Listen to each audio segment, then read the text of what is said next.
किसी जंगल में टूनी चिड़िया और कालू कौवे का खेत पास पास में था।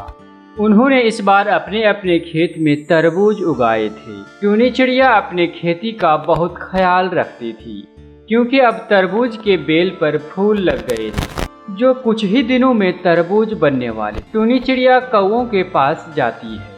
कालू कौवा और गोरी कौवी अपने खेत पर ही एक पेड़ के नीचे सोए हुए थे। कालू कालू भैया उठो, हमारे तरबूज की बेलों पर फूल लग गए हैं। आज हमें अपने बेलों को पानी देना होगा। टूनी चिड़िया की आवाज सुनकर कालू कौवा और उसकी पत्नी उठ जाते हैं।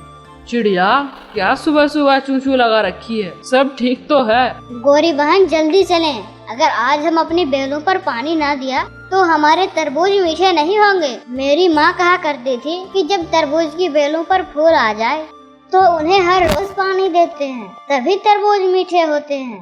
तुम जाकर अपना तरबूज मीठा करो और हमें सोने दो। जब तरबूज लगेंगे तो मीठे भी हो जाएंगे। ऐसा कहते हुए कौवा और कौवी फिर से सो जाते हैं और टूनी चिड़िया चुपचाप वहाँ से चली जाती है। टूनी चिड़िया अपने खेत में पानी देती है, मगर आलसी कौवे तो सुबह से ही सोए हुए थे। ऐसे ही दिन गुजरते गए और फिर वह दिन आ ही गया जब टूनी चिड़िया और कौवों के खेत में तरबूज के फूल से फल बन चुके थे। आज टूनी चिड़िया चाकू अपने साथ लाई थी। वह अपने खेत के बेल से एक तरबूज तोड़ती है और उसे काटती है। चिड़िया का तरबूज अंदर से बिल्कुल लाल था और देखने से ही स्वादिष्ट लग रहा था। मेरी तरबूज की फसल बहुत अच्छे से तैयार हुई है। फिर टूनी चिड़िया वह तरबूज खाती है, जो बहुत ही मीठा था। दूसरी तरफ कौवे भी अपने खेत से एक तरबूज तोड़कर काटते हैं। गोरी कौवी वह तरबूज खाकर टेस्ट करती। छी छी कालू जी, ये तरबूज तो हम खुद ही नहीं खा सकते हैं, तो फिर और कोई कैसे खाएगा? ये तरबूज बिल्कुल बेस्वाद है। गोरी, बहुत बुरा हुआ। अब तो हमारा तरबूज कोई भी नहीं खरीदेगा। अब तो सभी पक्षियाँ टूनी चिड़िया के ही तरबूज खरीदेंगे। और फिर ऐसा ही होता है। सभी पक्षियाँ टूनी चिड़िया के मीठे मीठे तरबूज खरीद कर खाते हैं। कालू कौवा और गोरी कौवी भी अपने खेत से तरबूज तोड़कर सुबह से ही बैठे हुए। अब तो शाम होने को थी, मगर अभी तक कोई भी ग्राहक नहीं आया था। फिर कबूतर वहाँ आता है। मीठे मीठे तरबूज, कबूतर मीठे मीठे तरबूज ले जाओ। मैं पहले खाकर चेक करूँगा, अगर मीठा हुआ फिर ही मैं खरीदूंगा। लो लो, खाकर चेक करो। ऐसा कहकर कालू कौवा थोड़ा सा तरबूज काटकर कबूतर को खाने देता है। ये तरबूज तो बिल्कुल समुद्र के पानी की तरह बेस्वाद है। मैंने पहले कभी भी ऐसा बेस्वाद तरबूज नहीं खाया। ऐसा तरबूज तुमसे कोई भी नहीं लेगा। ऐसा कहते हुए कबूतर वहाँ से चला जाता है। टूनी चिड़िया ने आज जितने भी तरबूज तोड़े थे वे सारे बिक गए थे। टूनी चिड़िया शाम को अपना घर वापस चली जाती। आज वह बहुत खुश थी, क्योंकि आज उसे अच्छा मुनाफा हुआ था। दूसरे दिन कालू कौवा अपने मामा जी के पास जाता है और उससे जाकर कहता है, मामा जी, मैं लुट गया। मेरे खेत के तरबूज बिल्कुल भी मीठे नहीं हैं और बिल्कुल बेस्वाद है। कोई भी मुझसे तरबूज नहीं खरीदता। सभी पक्षियाँ टूनी चिड़िया से ही तरबूज लेकर खाते हैं। क्या तरबूज के बेलों पर पानी दिया था तुमने? नहीं मामा जी, आपको तो पता ही है मुझसे मेहनत नहीं होती।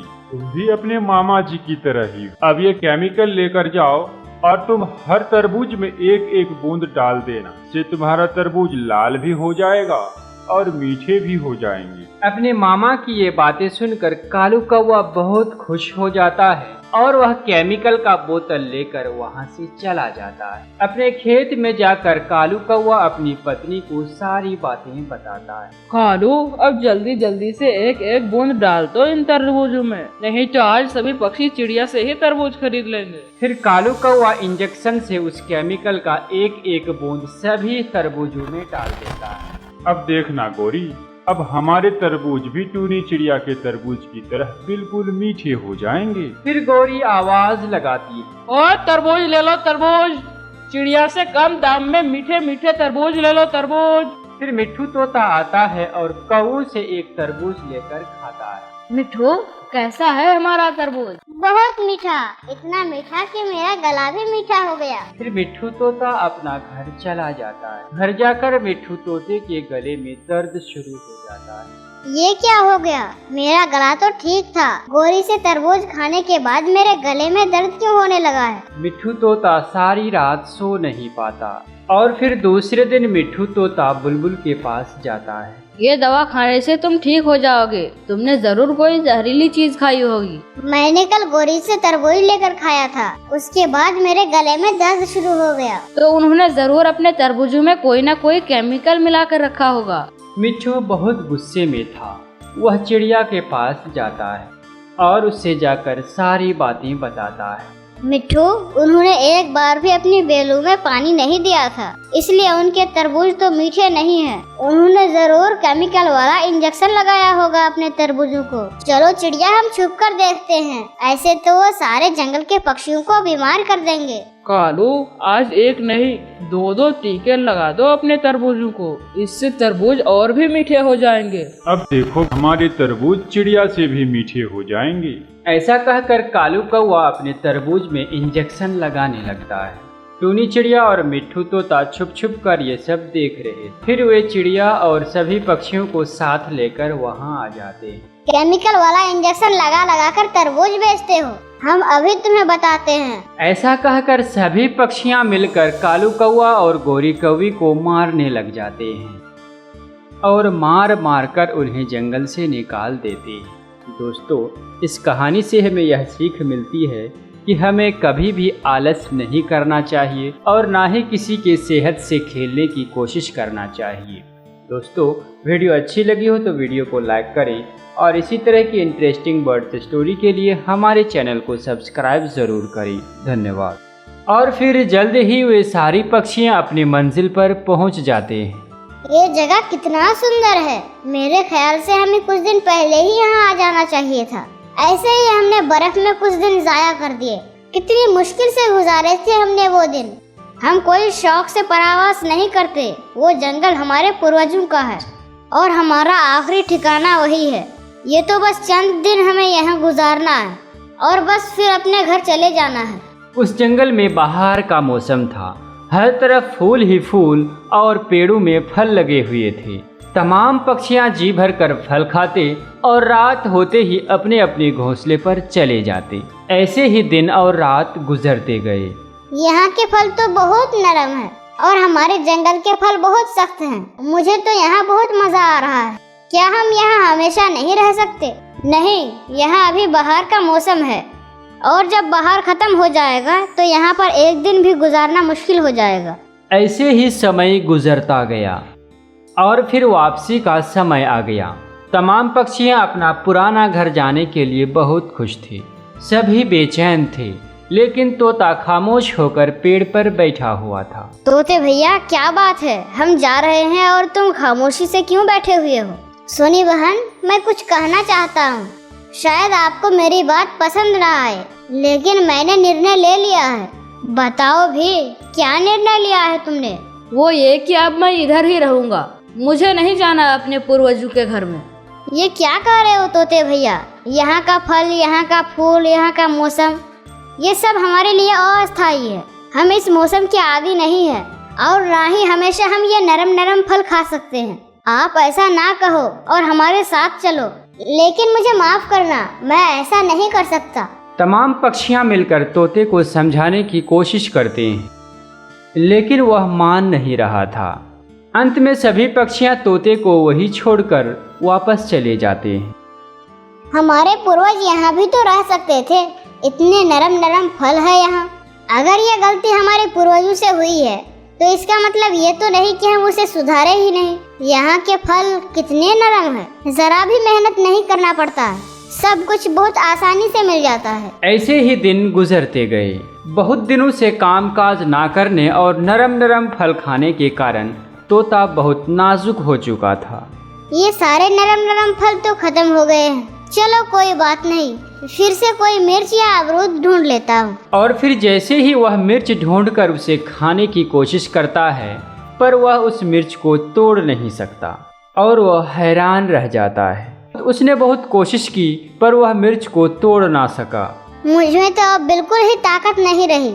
अब मैं इन हालातों का मुकाबला कैसे करूँगा? वो नरम नरम फल तो खत्म हो गए। मुझे अब कुछ करना होगा। मुझे वापस जाना होगा। वहाँ मेरे दोस्त हैं, वो जरूर मेरा कुछ करेंगे। और फिर तोता वहाँ से अपने पूर्वजों के जंगल की तरफ चल देता है। काफी देर के बाद तोता वहाँ पहुँच जाता है। सोनी बहन, मुझे डांटना नहीं। मैं तो पहले ही बहुत कमजोर हो गया हूँ। मेरी चोंच में बहुत दर्द है। मैं कुछ भी नहीं खा सकता, बस वो नरम नरम फल ही खा सकता हूँ। लेकिन तुमने हमारी बात ना मानकर अच्छा नहीं किया था। मैं शर्मिंदा हूँ, लेकिन अभी मेरा कोई उपाय करो। मैं कुछ भी नहीं खा पा रहा। तुम्हारा शरीर अब मेहनत का आदी ना रहा। हमें जिंदगी में बहुत मेहनत करनी होती है। तुम अब अपनी चोंच से ज्यादा जोर ना लगाना। जब भी कुछ खाना हो तो उसे मेरे पास ले आना। मैं उस फल को तोड़कर तुम्हें नरम कर दूंगी और फिर तुम उसे खा लेना। और फिर तोता ऐसा ही करता है और कुछ ही दिनों में तोते की चोंच में दर्द कम हो जाता है और फिर से वह अपने माहौल का आदी हो जाता है। दोस्तों, मैं बहुत शर्मिंदा हूँ, लेकिन मैंने ये सीखा कि हमारे पूर्वजों के फैसले कभी भी गलत न थे। वो हमारे लिए बेहतर ही सोचते थे। मैं तुम्हें इसलिए बता रहा हूँ कि मैंने गलती की और ये मैं ही जानता हूँ कि मैंने कितना दर्द बर्दाश्त किया। आप सब मुझे माफ कर देना। अगर सोनी बहन मेरी मदद न करती तो मैं कभी भी इस मुश्किल से नहीं निकल पाता। सोनी बहन, आपका बहुत बहुत धन्यवाद। यहाँ से प्रवास करने का समय आ गया है। अब हम इस जंगल में नहीं रह सकते। अगर ये हिमपात कुछ दिन और चला तो हम उड़ नहीं सकेंगे। हमें अपना जीवन सुरक्षित करने के लिए यहाँ से कल ही जाना पड़ेगा। सोनी को बताया है? हाँ, उसे पता तो है कि प्रवास करनी है, लेकिन उसे ये बताना होगा कि हमें कल ही जाना है। तो फिर क्या मैं बताऊं सोनी को? नहीं, मैं जाता हूँ। अभी ये भी तो फैसला करना है कि पूरब की तरफ जाना है या पश्चिम की तरफ। ठीक है, तुम सोनी से मिल लो और मैं कल सुबह तुमसे यही मिलूंगा। ठीक है, मैं जाता हूँ। और कालू कौवा सोनी की तरफ चला जाता है। सोनी, तुम इतनी उदास क्यों हो रही हो? हम हर साल यहीं से तो प्रवास करते हैं और फिर से हम यहीं आ जाएंगे, तो फिर ये उदासी कैसी? तुम नहीं जानते, पिछले साल मैं मम्मा के साथ थी और इस साल मैं अकेली हूँ। जब मेरी मम्मा थी तो जीवन बहुत आसान था। हर समय खुशियाँ ही खुशियाँ होती थी। वह हर गम अपने आप पर सह लेती थी और कभी भी मुझे दुखी नहीं होने देती थी। ऐसे दिल छोटा मत करो सोनी। तुम अपनी माँ की तरह सियानी हो। हर खूबी तुम में अपनी मम्मा की है। इसीलिए तो मैं तुमसे ये सलाह करने आया हूँ कि हमें किस दिशा में जाना चाहिए। सफर तो सफर ही होता है, चाहे जिस दिशा में भी जाए। जब अपना देश अपना जंगल छोड़कर जा ही रहे हैं तो फिर दिशा का क्या, जिधर मर्जी चले जाओ। मम्मा कहती थी कि जब तुम प्रवास करोगे तो ये सोचकर मत जाओ कि वहाँ तुम्हें यहाँ से आसानी मिलेगी। अपनी सोच और अपने आप को किसी भी मुश्किल समय में मुकाबला करने के लिए तैयार रखो। बेहतर है इस दफा हम पूरब की तरफ जाते हैं। बाकी तुम सब जो निर्णय लो मुझे वही पसंद है। नहीं सोनी, पहले हम तुम्हारी मम्मा के पीछे पीछे चलते थे और आज हम तुझमें टूनी को देखते हैं और हम सब पक्षी तुम्हारे पीछे ही चलेंगे। तुम जैसा कहोगी हम सारी पक्षियाँ वैसा ही करेंगे। तो फिर कल हम पूरब की तरफ ही जाते हैं। बेहतर है मैं बाकी के सभी पक्षियों को बता देता हूँ। और फिर कौवा वहाँ से चला जाता है। सुबह होते ही सारी पक्षियाँ तय की हुई जगह पर पहुँच जाते हैं और अपना सफ़र शुरू करते हैं और वे सभी जल्द ही अपना जंगल छोड़कर दूसरे जंगल में पहुँच जाते हैं। अब हमें थोड़ा सा आराम कर लेना चाहिए। हाँ, तुम ठीक कह रही हो सोनी। हमें कुछ देर आराम कर लेना चाहिए। इसी समय हम पानी भी पी लेंगे और थोड़ा बहुत दाना भी खा लेंगे। इस तरह हमें थकावट भी नहीं होगी। हाँ, मैं भी भूखा हूँ और थक भी बहुत गया हूँ। अब हमें जरूर आराम कर लेना चाहिए। सुबह से तो उड़ रहे हैं। और फिर सभी पक्षी आराम करने के लिए एक जगह बैठ जाते हैं और फिर शाम हो जाती है। अब हमें यहाँ से उड़ना चाहिए। नहीं, मेरे ख्याल से आज रात हम यहीं पर बसेरा कर लेते हैं, क्योंकि अभी हमारी मंजिल बहुत दूर है। अंधेरे में हम भटक जाएंगे, इसलिए हमारे लिए यही बेहतर है कि आज रात हम यहीं पर गुजार लेते हैं। ऐसे ही रात गुजर जाती है। सुबह होने पर सारी पक्षियाँ उड़ने के लिए तैयार हो जाते हैं।